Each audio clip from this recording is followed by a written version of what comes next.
Dragon King Son-in-law Chapter 207, Harta Karun di Mana-Mana.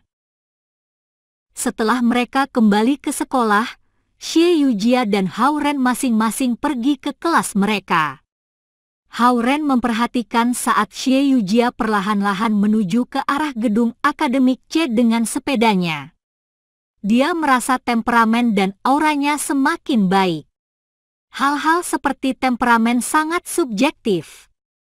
Hao Ren adalah satu-satunya orang yang merasakan perubahan dalam diri Xie Yujia. Di sisi lain, Xie Yujia yang pertama-tama menyadari sedikit perubahan di temperamen Hao Ren saat dia baru saja menerobos gulungan konsentrasi jiwa. Sudah menjadi sifat manusia untuk memperhatikan perubahan sedikit pun dari orang yang kau sukai. Jika orang tersebut tidak kau pedulikan, kau tidak akan memperhatikan meski mereka mengganti pakaian mereka. Ini artinya Xie Yujia mulai memperhatikan Hao Ren sejak lama. Hao Ren melihat ke jendela Suhan dan mensirkulasikan esensi alam dalam tubuhnya sesuai dengan gulungan pedang cahaya pemecah bayangan sebelum dia menuju gedung akademik G. Dia dapat mengolah gulungan pedang cahaya pemecah bayangan semakin lama semakin ahli. Akhir-akhir ini, Putih kecil terus membuat suara dalam pelukannya, jadi Hao Ren meletakkannya dalam ruangan di kalungnya. Putih kecil merasa puas setelah dia diberi makan cukup dan bisnisnya sudah diurus. Ia memutuskan untuk tidur siang, memeluk Manik penolak air. Beberapa pria yang sedang bermain bola basket setengah telanjang di lapangan basket. Hao Ren tiba-tiba melihat mereka dan mendadak teringat pertandingan pertama Universitas Lautan Timur tahun ini adalah minggu depan. Seluruh kelas akan berada di sana untuk menyemangati mereka. Zhao Yanzi masih berada di Istana Naga bersama Zhao Kuo.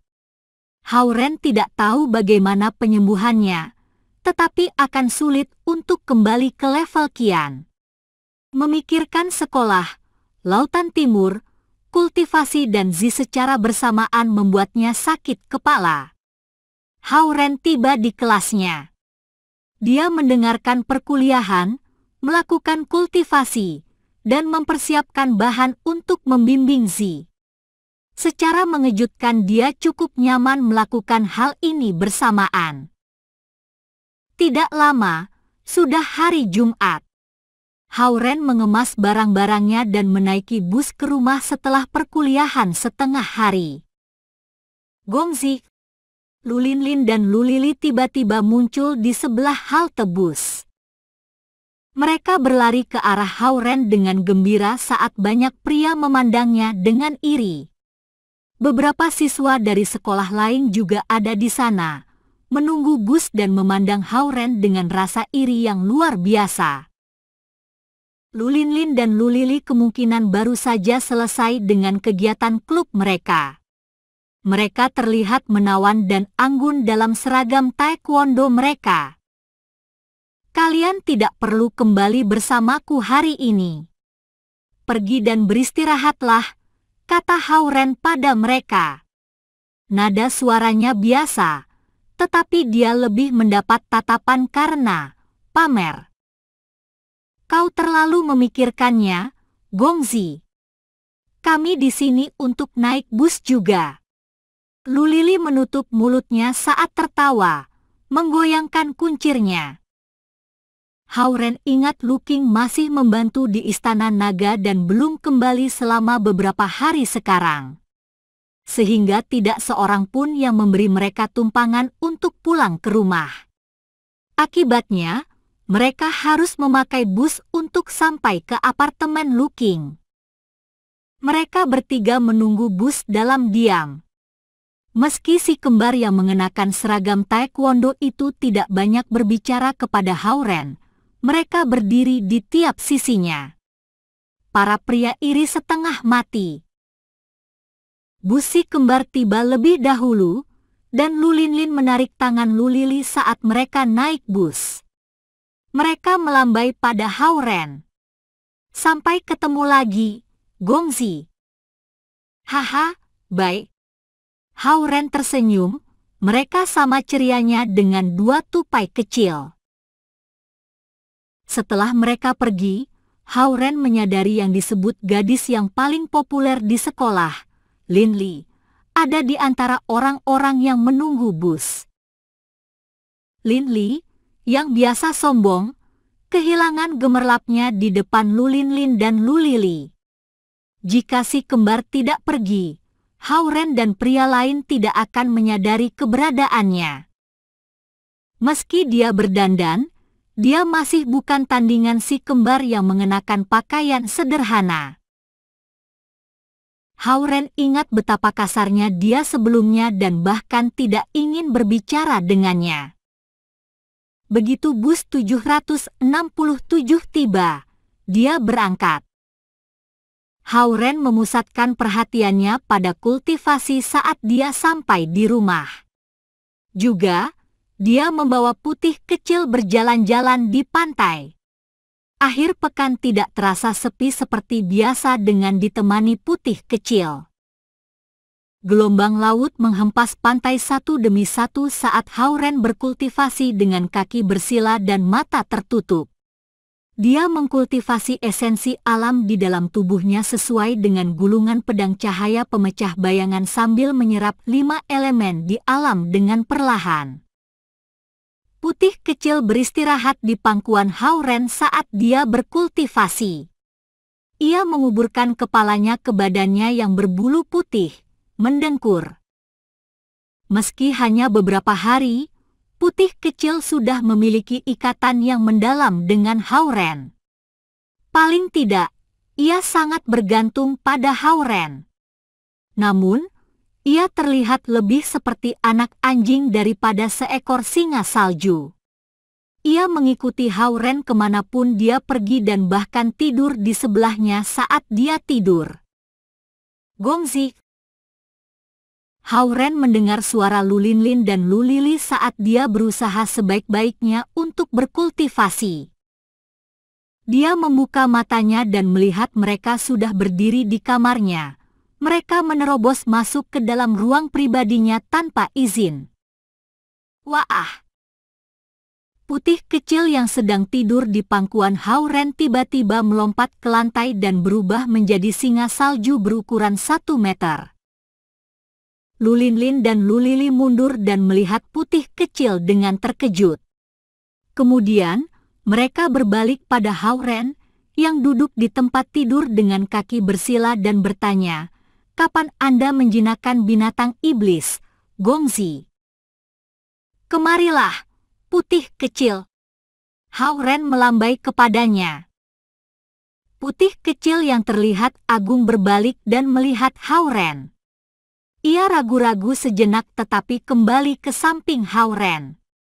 Namun, ia masih menatap si kembar dengan waspada tanpa mengecil ke ukurannya. Putih kecil tidak akan khawatir oleh manusia. Tetapi sebagai siluman binatang, ia dapat langsung merasakan mereka yang memiliki kekuatan. Ia akan lebih waspada jika sang kultivator lebih kuat dan lebih dekat ke Hauren. Si kembar terus melihat Hauren dengan terkejut. Kelihatannya seekor siluman binatang level bin, Gongzi. Putih kecil menggoyangkan surainya yang seputih salju sambil mata hitamnya yang berkilau masih tertuju pada kakak beradik itu. Mereka memiliki aura yang berbeda dengan yang biasa, sehingga Putih kecil memperlakukan mereka sebagai musuh. "Jangan terlalu tegang, Putih kecil." Hauren membelai lehernya. Putih kecil akhirnya merong kecil dan menyusut kembali ke ukuran 2 telapak tangan. Ia melompat ke tempat tidur dan meringkuk di pangkuan Hauren. "Aku mengambil Putih kecil secara kebetulan. Suhan juga mengatakan padaku bahwa ia seekor siluman binatang level bin," kata Hauren. Mendengar ini, mata Lulinlin dan Lulili menjadi cerah. Siluman binatang level bin adalah material yang bagus untuk memurnikan eliksir dan membuat harta dharma. Saat singa salju. Ini lebih besar, bulunya dapat dipakai untuk membuat baju besi dan jubah pertahanan tingkat tinggi sementara gigi dan cakarnya bisa dileburkan ke dalam harta dharma. Ia mungkin bahkan memiliki inti sari batin yang bisa membantu mempercepat kecepatan kultivasi Anda. Putih kecil baru saja hendak tertidur saat dia merasakan perasaan yang tidak menyenangkan dari gerakan si kembar. Ia tiba-tiba mengangkat kepalanya dan melihat mereka dengan gugup. Hauren juga menjadi gugup. Hei, jangan coba-coba mengambil keuntungan dari putih kecil. Lu Linlin dan Lu Lili mendekat sambil tersenyum. Putih kecil yang merasakan bahaya, melompat dari pangkuan Hauren dan bersembunyi di belakang punggungnya. Lihat, Kak. Kau menakuti putih kecil, kata Lu Lili sambil mengerutkan keningnya karena dia baru saja hendak meraih dan mengangkat putih kecil. Ia sangat pemalu. Lu Linlin menggoda sambil tersenyum. Singa salju memang jenis siluman binatang yang paling pintar. Putih kecil bahkan tahu kita. Membicarakannya, dia melanjutkan sambil bertepuk tangan pada putih kecil. Putih kecil sangat takut pada mereka sehingga dia sama sekali tidak mau dipeluk oleh mereka. Malah, dia menyelinap makin dalam di bawah tangan Hauren. Hauren tahu persis apa yang putih kecil inginkan, sehingga dia meletakkannya kembali ke dalam kalung untuk membebaskannya dari teror. Mengapa kalian ada di sini hari ini? Hauren bertanya dan berdiri. Gongzi bersikap galak pada kita, Lu Linlin cemberut. Kami baru kembali dari mengunjungi nenek. Bagaimana keadaannya? Hauren segera bertanya. Jangan khawatir, nenek sangat sehat. Lu Linlin berjalan mendekat. Alasan kami ada di sini hari ini untuk meminta Gongzi berbelanja bersama kami untuk membeli ponsel. Ponsel? Hauren melihat mereka, bingung. Ya, tanpa ponsel, Gongzi bahkan tidak menghubungi kami. Lu Linlin menggoda lagi. Sedang, Lu Lili sedikit tersipu. Kita bisa berbelanja ponsel, tetapi kalian harus berjanji tidak akan menakuti putih kecil lagi, kata Hauren. Baik, Lu Linlin tertawa. Hauren baru saja merasa bosan tinggal di rumah, jadi dia pergi berbelanja ponsel bersama mereka ke pusat kota. Dia merasa tidak enak selalu bertanya pada mereka mengenai kultivasi dan harta dharma, namun tidak pernah membantu mereka melakukan apa-apa. Untuk berterima kasih atas bantuan mereka akhir-akhir ini, Hauren menawarkan untuk membayar ponsel mereka. Mereka membeli ponsel Nokia, yang merupakan ponsel pertama Lu Linlin dan Lu Lili. Ponsel itu sangat berharga bagi mereka karena Hauren membelikannya untuk mereka. Hal ini langsung membuat mereka gembira. Suasana hati Hauren perlahan-lahan membaik saat dia melihat mereka tersenyum. Gongzi pasti memiliki banyak pertanyaan yang ingin ditanyakan. Jadi langsung saja, Lu Linlin menebak dari keinginan Hauren dan berkata kepadanya sambil bermain dengan ponsel barunya. Hauren tersenyum kagum pada kepandaian Lu Linlin. Putih kecil mungkin bukan siluman binatang yang sangat kuat, bukan? Biasanya, siluman binatang level bin tidak sangat kuat. Tetapi mereka tidak hanya bergantung pada diri mereka sendiri. Hubungan dengan tuannya lebih penting. Putih kecil milik Gongzi adalah jenis yang tidak terlalu kuat dalam pertarungan tetapi dapat membuat pertalian yang sangat spesial dengan tuannya. Ia juga jenis siluman binatang yang mudah dilatih. Jika ia bisa sering makan dan mengkonsumsi harta alam, ada kemungkinan ia mencapai level Sun, kata Lu Linlin. Harta alam, artinya aku akan harus memberinya makan teratai-teratai salju dan sejenisnya, pikir Hauren. Anda juga bisa memberinya makan dengan esensi alam Anda sendiri. Jika tuannya dapat mengumpulkan esensi dari alam dan memindahkannya ke dalam tubuh roh binatang itu juga akan tumbuh cepat, Lu Lili menambahkan. Apa sebaiknya aku membiarkan putih kecil melakukan kultivasi gulungan pedang cahaya pemecah bayangan juga? Tiba-tiba sebuah ide muncul. Setelah mereka mendapatkan telepon mereka, kakak beradik kembar itu melanjutkan berbelanja bersama Hauren. Mengenakan atasan tank top satu sifon kerut-kerut dan rok, Lu Linlin dan Lu Lili terlihat cantik dan menyegarkan seolah-olah musim panas telah tiba lebih dahulu. Di masa lalu, sang kakak beradik hanya berbelanja sendiri. Dengan Hauren bersama mereka terlihat lebih bersemangat dan bertanya pendapatnya tentang pakaian yang mereka pilih.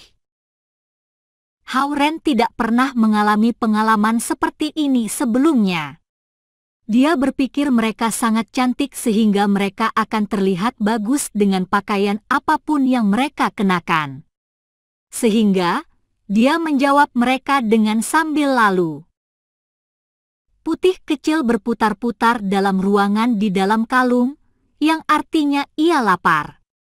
Sehingga Hauren pergi ke KFC dan membeli 2 keranjang ayam sebelum mencari sudut untuk memberi makan putih kecil. Namun, dia masih lapar setelah makan. Dalam 2 hari, putih kecil telah menghabiskan hampir 200 yuan untuk makan, belum termasuk semua makanan dalam lemari es di rumahnya yang juga dimakan olehnya. Ini membuat Hauren bertanya-tanya apa dia benar-benar mampu untuk merawatnya.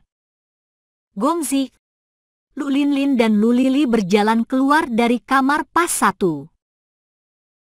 Jaket kotak-kotak biru, topi bertepi lebar, dan celana pendek denim yang memperlihatkan lekuk kaki mereka.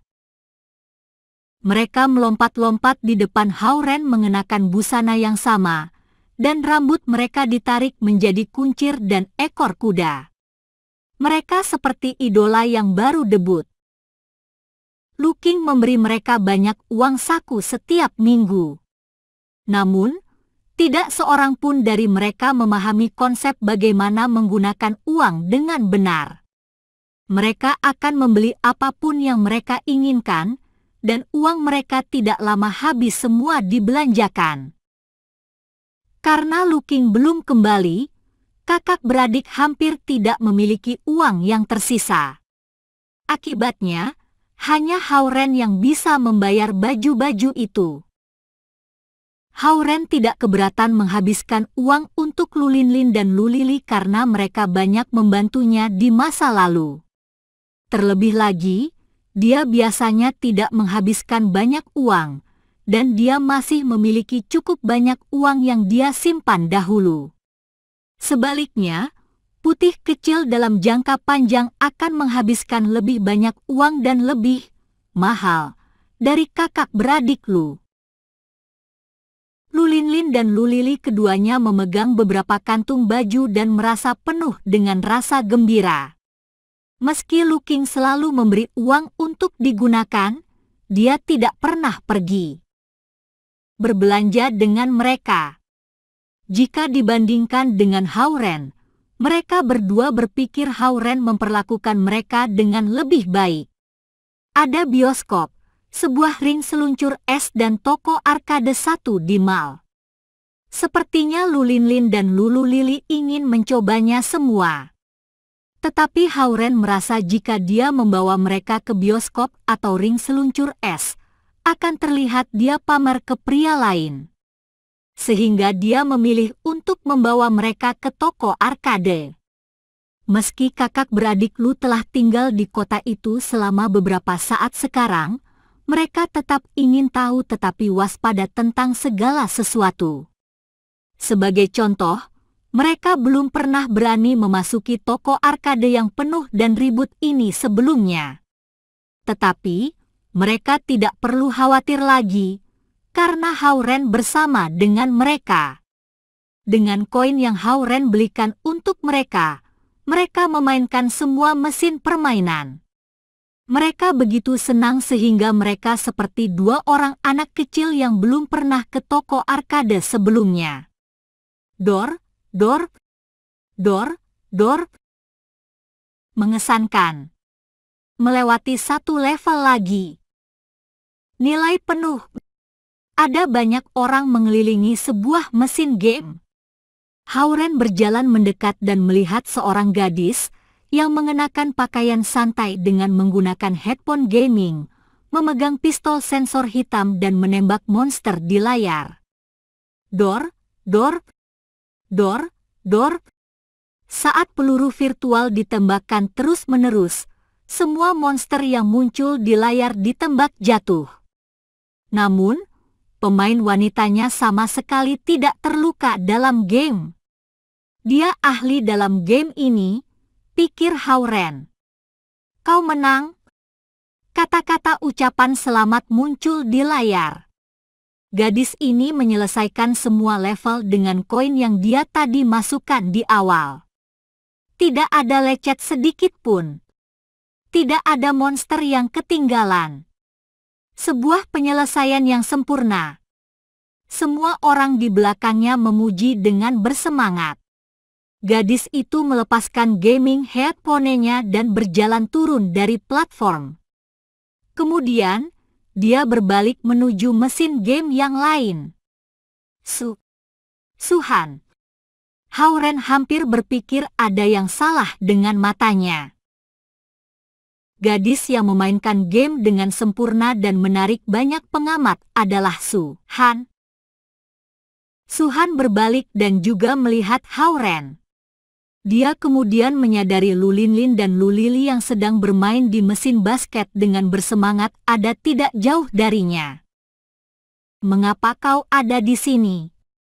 Hao-Ren maju beberapa langkah dan bertanya. Apa? Kenapa aku tidak bisa ada di sini? Jawab Suhan. Hao-Ren tidak tahu hendak mengatakan apa.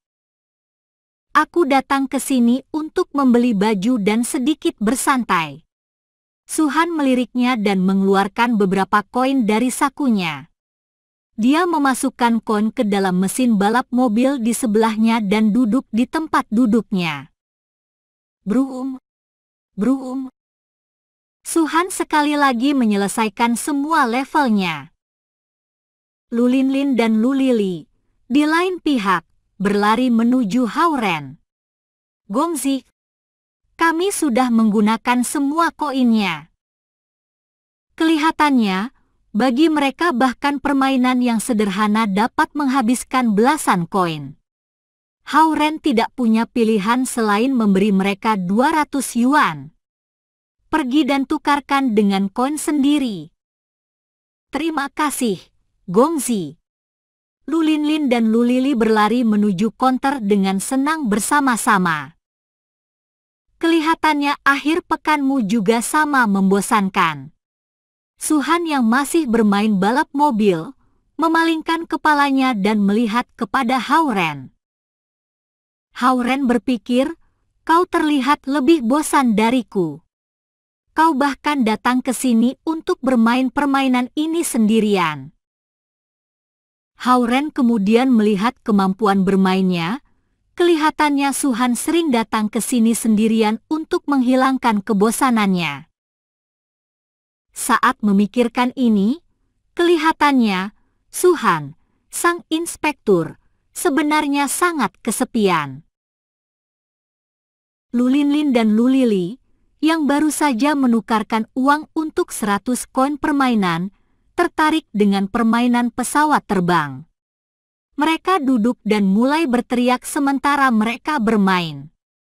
Beberapa pria mengelilingi mereka, ingin memulai pembicaraan. Akan tetapi, saat mereka melihat betapa bersemangatnya gadis-gadis itu meski memainkan permainan yang sederhana, mereka tidak tahu harus mulai dari mana. Biarkan aku mengajakmu makan malam di luar, kata Hauren pada Suhan yang masih bermain permainan balap mobil, dan dia berbalik menatapnya. Hauren tiba-tiba merasa seperti salah satu orang jahat yang berusaha merayu gadis-gadis, apalagi gadis yang berusaha dia rayu adalah gurunya sendiri. Meski dia hanya 2 atau 3 tahun lebih tua darinya. Jika kau menang, aku akan makan malam bersamamu. Suhan melemparkan 2 koin ke arah Hauren. Hauren menangkap koin-koin itu dan duduk di sebelah Suhan. Kemudian, dia memasukkan koin ke dalam mesin. Penantang masuk. Mode tarung. Suhan tersenyum percaya diri, tetapi Hauren terlihat lebih tenang. Mobil-mobil dalam permainan bergerak di saat bersamaan. Dalam layar mereka bisa saling melihat mobil yang lain. Rem. Pedal gas. Ganti gigi. Gerakan mereka sama seolah-olah mereka berlatih bersama sebelumnya. Semakin lama semakin banyak pengamat berkumpul di belakang mereka. Wajah Suhan semakin terlihat serius. Namun, Hauren tetap tenang. Boom!